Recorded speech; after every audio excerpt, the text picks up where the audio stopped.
Dominique Lamblin n'est pas un photographe, pourtant ce sont ces clichés des Rolling Stones qui sont exposés en ce moment à Paris. Des photos inédites sur le légendaire groupe de rock. Durant 20 ans, il a été l'interlocuteur privilégié du groupe anglais lors de leur déplacement en France. Une histoire incroyable que nous retrace Maxime Muller.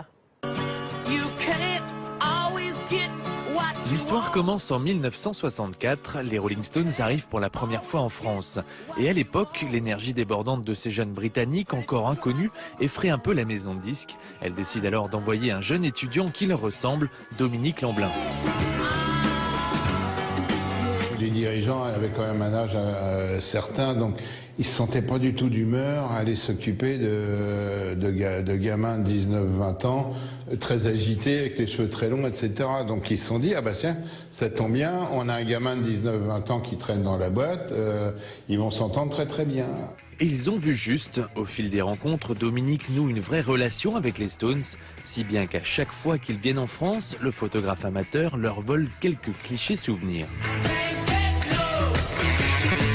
Je faisais un peu partie de la famille, c'est comme ça que je disais, bon bah viens, monte sur la scène, etc.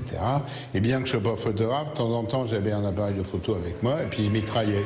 Par exemple cette photo, ça c'est sur la scène du Palais des Sports de Lyon, c'est en 1970 et on peut difficilement être plus près. Là je suis sur la scène à 2-3 mètres de mic. Et c'est ce qui fait de ces clichés, restés dans un tiroir pendant 40 ans, des photos uniques. On y découvre les Stones dans leur intimité. Elles sont très rock'n'roll, c'est-à-dire bon là ils sont en train de fumer quelque chose qu'ils ont dû ramener du Maroc ou d'ailleurs.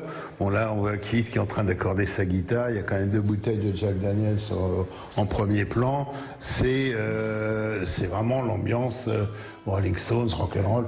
Certaines photos révèlent même quelques secrets, comme celle-ci prise lors de l'enregistrement du clip NJ en 1973 à Londres. Alors, vous voyez, il y a des très beaux reflets sur le visage de Mick. Alors, quand on voit la vidéo, on dirait c'est merveilleux, on dirait qu'il est au bord d'une rivière avec le soleil qui lui dedans. Enfin, là, alors j'ai dévoilé les secrets un peu. À ses pieds, il y a une bassine de flotte avec des miroirs dans le fond. Et il y a un projecteur qui est braqué sur la bassine pour que les rayons se reflètent dans le miroir et aillent sur le visage de Mick.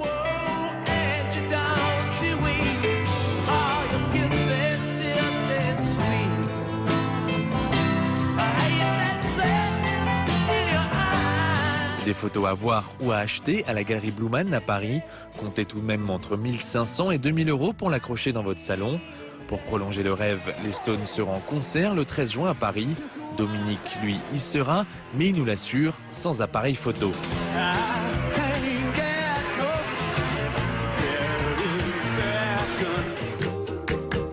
Des nouvelles de France et du monde, c'est tout de suite dans les